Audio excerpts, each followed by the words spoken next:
Hi, and welcome to the SJ Child Show. I am excited to bring a wonderful guest to you today, listeners. And thank you for being so supportive. Thank you for writing in your messages and for the amazing community that has just been growing and growing. And today I have a wonderful guest, Paul Voss. Hopefully, that's how you pronounce that correctly. It's so nice to meet you, Paul. You too, Sarah. Thank you so much for having me on. Yeah, I look forward to our conversation today. Let's just start at the beginning. Give us an introduction. Tell us a little bit about yourself, and we'll find out, more about what you're here and how we can support you. Sure. So, Paul Voss, I'm a dad of 8. I have 5 girls and 3 boys. My oldest 7 children were born neurotypical, and my youngest daughter was diagnosed with autism about 4 years ago. And it really, I would say, turned my family's life upside down. We had to do a lot of changes not only to support her, but as a family to support her. So it really set me on a journey to help heal her because she wasn't born with autism. It was something that happened about the time she was about 2 years old. And I wrote a book to kind of share first really what we learned, what helped her on our journey. While she's not where we want her to be, we've seen drastic improvements in some areas. So I really wanted to share that out with other parents. And then I also wanted to share that there were a lot of good things that actually came out of the autism diagnosis. So I know the first couple of years can be really, really hard and exhausting for parents, but I did want to share, there are positives that actually can come out of it as well. So for parents that are maybe going through the worst of it, they have something that they can look forward to, or maybe just start looking at it from a different perspective when they're frustrated or overwhelmed. Yeah, and there's just no untruths about the overwhelming kind of parenting drive you go into when you're with something that you are not you're not trained for, as growing into adulthood, right? You're not. And even if you Yes. literally specifically work with children, every single one of your own children are very, very different, and I can attest to that. But when you come to a child that has completely different needs that need to be accommodated, and like you said, across a whole family spectrum, it doesn't just happen for that one individual, doesn't just happen for that individual and one parent. It happens for every single person in the family. And my son was diagnosed in 2010, then my husband, then my daughter, then myself. And so it has been such a journey for us to understand how to accommodate and how to perceive the needs and support of each individual. And I think, as my own experience has been this kind of luck, I want to say that I can now kind of overlap my own experiences that I had over what, my kids need today, and see, wow, okay, that could have helped me. Now I can provide something like that that might look different for this child that is still a lot like me. I'm their parent, right? I'm their mom. So they came from me. And I'm raising them every day. Like, I think that even if it's an adopted child or a foster child, you still are impacting their lives every single moment of every day. So I just wanted to tell you that so that kind of where I'm sitting at in the journey and everything. And I think it's a really powerful and wonderful dedication that you've, taken the time to write a book, to educate, and that your purpose and what happens in a lot of parents' lives, I think, is their passion, their purpose and passion turn into the same thing. And they go on this journey of educating. And so I think it's wonderful that you've, taken the opportunity to do that. Tell us about those beginning parts of the diagnosis, and maybe how other people in the family perceived what was happening and how you had, I know for us, we had to kind of say, we got to switch this idea. I would say it was confusing early on. So it really started for us January of 2022. COVID hit our house. It hit me and my wife really bad. My 7 older kids were sick for like 24 hours and we're fine.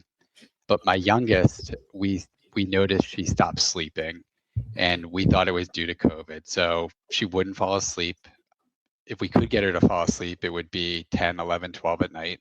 She would fall asleep for maybe 2 hours if we were lucky. And then she would wake up again and be awake for another 45 minutes to an hour. She would want to go downstairs. She would want to watch TV. She would want to eat food. And, at 3 a.m, nobody wants to take their kid downstairs to get a snack. And that continued. And then we noticed she wasn't talking still. The words she had were kind of going away. So we talked about doing speech therapy with her pediatrician, and her pediatrician recommended we're in Connecticut. There's a program called Birth to 3 where a specialist comes to your house and will work with your child. The first meeting we had, they had said, have you considered getting her tested for autism? I knew nothing about autism at the time, literally nothing. I had researched it a little bit. She made sounds with her mouth. So this is how naive I was. I thought, well, she can't be non-speaking, nonverbal because she makes sounds with her mouth. She's just not putting the words together yet. And there was other stuff she started doing in between the time of when they recommended getting her tested and when we actually could get a test done, because there is a waiting period. I know. Yeah, which is awful. She would do spinning. So she would just spin in circles. And it was kind of explainable because she loved a show called The Muppet Babies, and one of the characters on there would always spin. So I thought she was just imitating her favorite show. But I'll tell you, as we got closer to the diagnosis, I think me and my wife both knew it was autism. Yeah. I was kind of hoping it would be autism only because, again, I was naive. I didn't know how complex it is. And I was like, at least once we get the diagnosis, we can work on helping her. Go a direction. Yeah. Yes. And so, we got the diagnosis, and when we got the diagnosis, it was funny. They never told us if she was level 1, 2, or 3, which I kind of appreciated at the time because she is level 3 or profound. But I think if we had heard that, it already stung enough. I think knowing then that she was level 3 would have hit us harder. Yeah. The person who delivered the results told us that she was still young and it can change over time. But just as we researched, it became clear she's clearly profound autism. And then we just started looking at solutions for her. There's a backstory about just kind of Western medicine that with my mom and my brother, and actually my older son, it didn't work for them for a variety of different reasons. My mom had schizophrenia. Towards the end, before she passed, she was on a bunch of medication. She couldn't even do anything. And I had learned that, thank you. I had learned the keto diet was something that could help. And, I felt like that was an opportunity that I never got to pursue. And so that bothered me. And then before my daughter was ever diagnosed, my son was diagnosed with ADHD, and we put him on Adderall. And within a week and a half, he started talking about suicide. And, it was so scary. It was on a Saturday. We had a meeting with his pediatrician. She said, take him off of it, which we did. And then I just started researching on my own, and I saw that that is pretty common. I don't want to say common, but it is a side effect. And there's a lot of stories out there of kids being put on Adderall and then unfortunately either talking about it or actually going through with it. I did to kind of manage that on our own. So by the time my daughter got diagnosed, we really wanted to look at kind of all options and keep an open mind. I love that. Absolutely. Yeah. No. And you know what? We have that in common. We had a spinner. He was a spinner too. And so I 100% get that. And he was non-speaking until he was 5. I would consider him semi-verbal, which does not mean he can communicate. It means he knows how to speak specific words that he will say for certain things. And it's so, you're right about that. The complexity is something that not even my entire 353 episodes podcast could even explain. It's more than even that can do justice for it. It's so intricate and it's so individual that, you know, being able to just, number one, understand that you are able to go in a direction now. Like I had said, that diagnosis does give you a direction.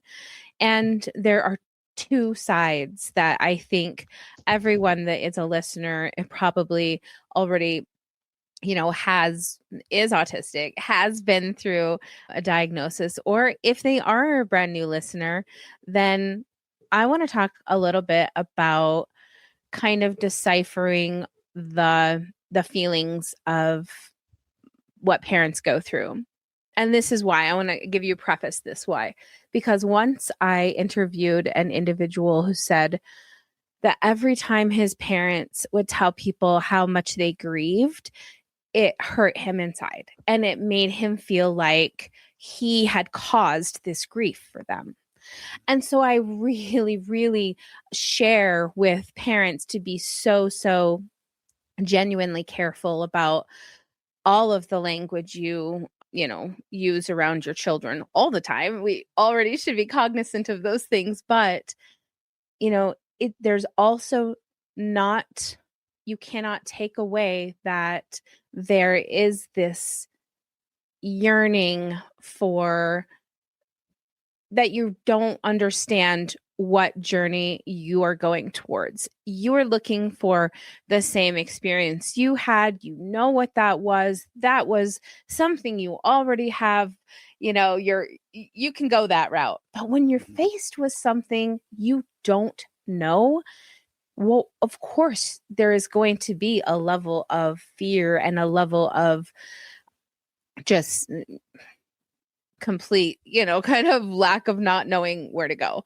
And it can't be disrespected, I guess. I don't know how else to put that. Like, you have to honor that as well and learn how to for every family, it's different. Some parents still are probably in that phase and their child is in adulthood. Some people have had the opportunity to have peace and healing and maybe, find new perception or a new outcome to look forward to and find a new way to have your heart feel, or however you want to say. I know that was a little bit corny sounding, but yeah. How do you feel about that? Yeah, I feel like I'm at a point now where my perception has changed and really focused on the wins that we have seen and what good has come out of it. But I was not there originally. Even before we got the diagnosis, I remember I was in the backyard with her. She was on the trampoline, and it's probably like a week before we did the test. And I remember breaking down in tears because I'm thinking I might never hear her say I love you. And it just, that was something I took for granted from my 7 other kids. And the side note is I actually did hear her say it right before I finished. I had to actually go back and update my book. I thought I was done. And then she said it twice. Aww. But the perspective you get is so different because it was awesome to hear her say it, but it wasn't as good as the way she shows me that she loves me. So I like the way she shows has always been so much better than her just saying it. So that was like a perspective that I would have never had I not gone through that journey with her.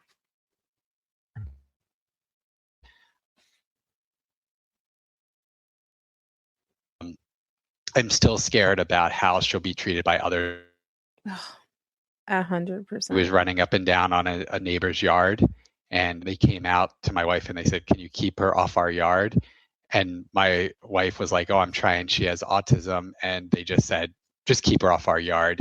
And kids are always cute when they're younger, but are they gonna when she's 15 and if she does that, what are they gonna do? Are they gonna call the police? Is it gonna be a big issue? That scares me. I used to spend a lot of time asking why, and I would pray a lot about why. And I had a crazy thing happen. I was praying over one night after her bath, just asking why, and felt like God said to me, you would have killed yourself, and that was it, like nothing else. That bothered me a lot. So I kept praying because I'm like, what could be so bad that like I would have killed myself? And it was probably like a year later, continuing to pray, and I heard, I never said suicide, it was your health. And like a light bulb went off in my head. Like we made so many health changes, not only like as a family to support her, like we changed all our diets and everything. And, we did like organic food before, but we really made a lot of other changes to support her. And from that point forward, I never asked why. And I just really tried to focus on just appreciating everything I'm learning from her, and just writing down like the small wins. And, on days when it's bad, going back and just remembering where we started and where we are now, because she's still non-speaking, nonverbal. But if that was the only thing I looked forward to, like, I don't know when I would ever see that, but she is sleeping through the night now. She gets undressed for her bath. Like there's things, we can go for walks without carrying her everywhere. Like there's so many things that we have seen progress on. And I would encourage any parent to like celebrate all the small wins, and don't take things for granted at all, because with 7 other kids, seeing them do stuff, I totally took it for granted. I'm like, oh, talking is easy. But when you actually start to like learn what it takes to talk, you're like, it's actually really hard. It's kind of a miracle, like the ability to put words out, all the connections that have to happen between your body and your brain. But yeah, it just, for me, it was really hard the first 2 years, but I really tried to appreciate things more. And writing the book helped a lot, because it was initially just going to be what we did that helped her. But as I was writing it, I started to realize just all the benefits that we have seen, and the things that she's taught me that I would have never known, that I was able to learn because of her. And what's the name of the book? It's Autism Sucks, Finding Hope in the Chaos. So I love that. I'm typing it out. Hang on. Okay. That's great. I'm just going to put it up here. Whoops. There we go. Spelling. Great. And Amazon, I'm sure, is probably on all the places you find books, hopefully. So yeah. Oh, that's, there's nothing like stories, real lived experience stories, because there's so much out there. And now we're really in an era where we're so lucky that autism has been heard by everyone now. Pretty much, you can pretty much assume that anyone who's ever heard the radio or news has now heard autism. And it's so good that we have this awareness building and building and building. But for those of us who are living daily lives, especially of those with high support needs, there are so many ways that the community can be more supportive, can be more accommodating. Just like you said in kind of teaching the neighbors about, autism with going on the grass. Every Halloween, excuse me, I was always so afraid, because I knew my son was, excuse me, when he started speaking, he wanted to know people's birth dates, what their favorite color was, what kind of car they drove. And we would go to a house and he would want to go in and he would want to ask all those questions. And of course, that's not a rule for trick-or-treating. You're not there's not an entering kind of party. And so we had to reset all of these like boundaries with our neighbors. That was really tricky.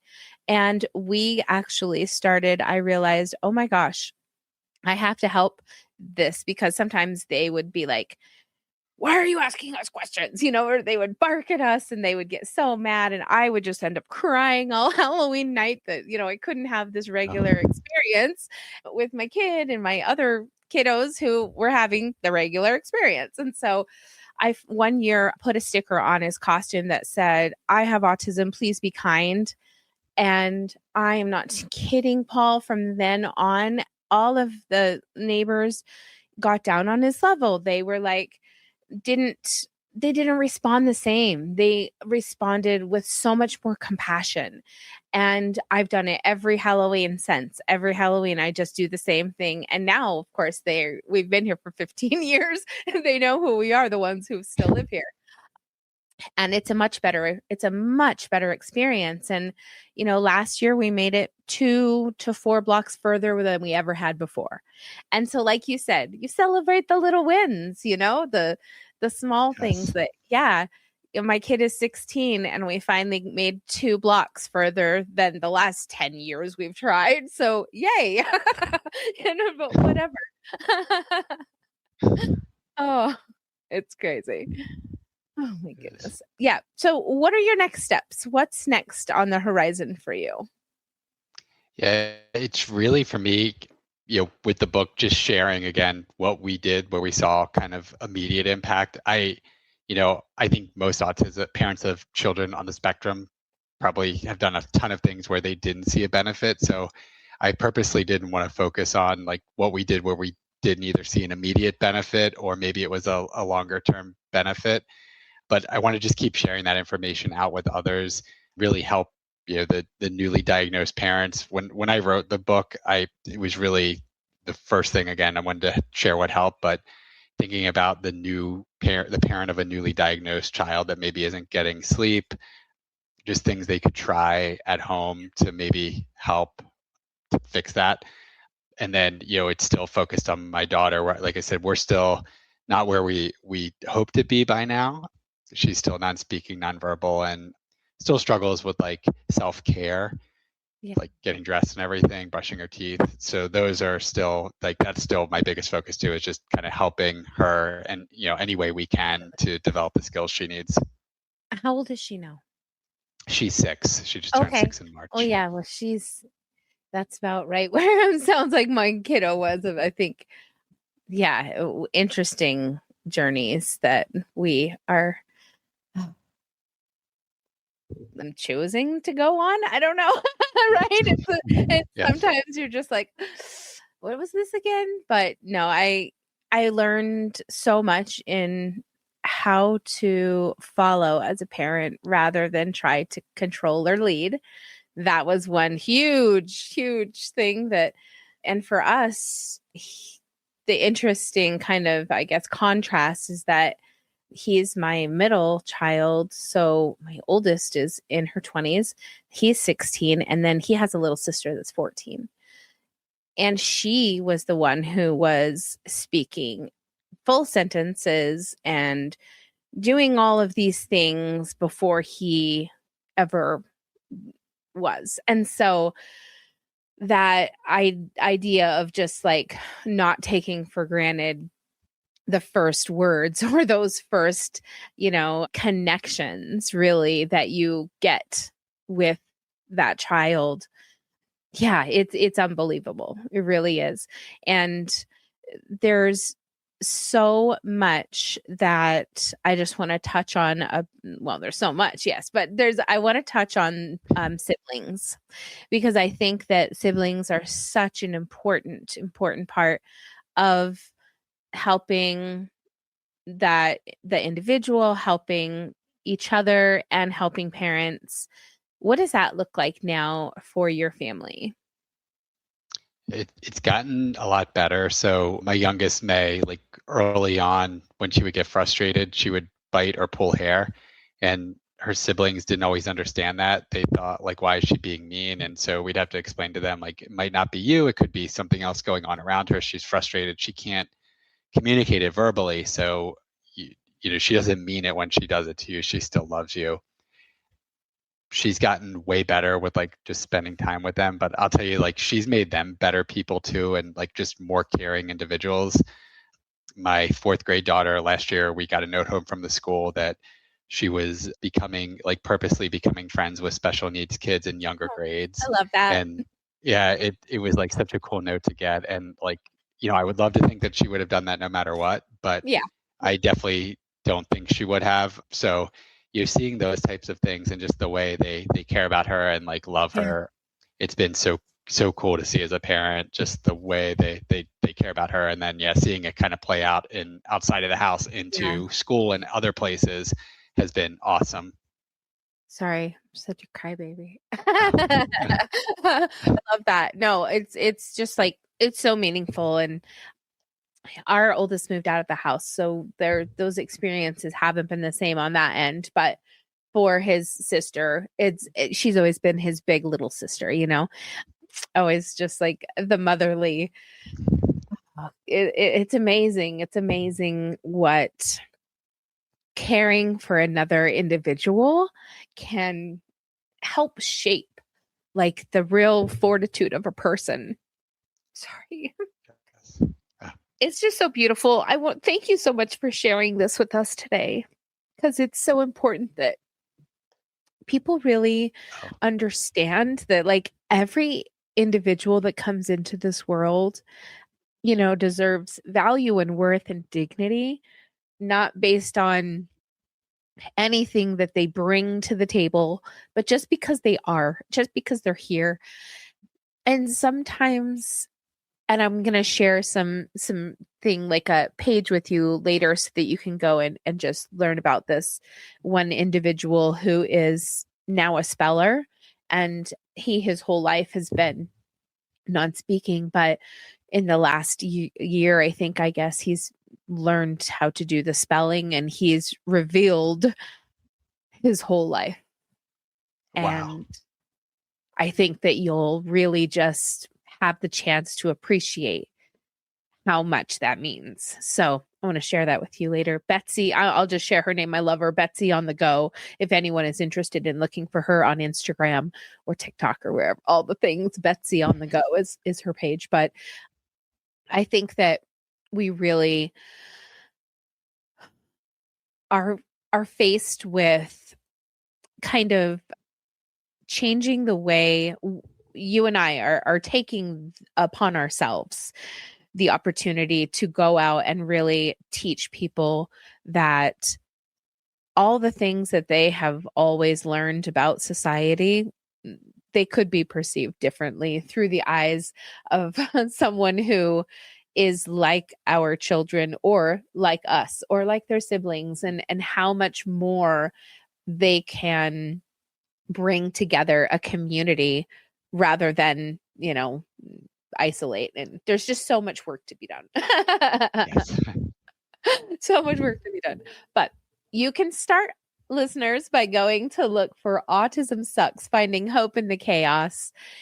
And, please always understand that every single family and individual's journey is so very different, and how they cope or how they enjoy or celebrate is also extremely personal and individual. So I think that knowing that our most important mission is to spread hope and kindness and love and inclusion for all, in hopes that that's what our world turns into for these children at some point in the future. Definitely. Oh my gosh. Thank you so much, Paul, for coming and helping, spread such amazing awareness for the book that you took time to, meaningfully put together for parents, and really just appreciate all of your work.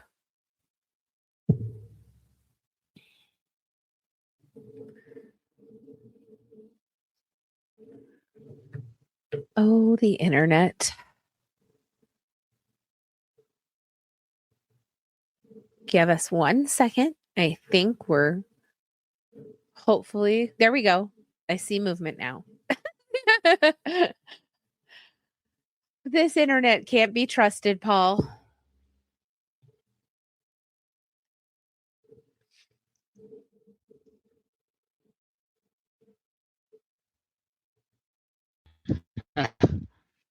So we had a little bit of a lag there, but no worries. I'm going to start here.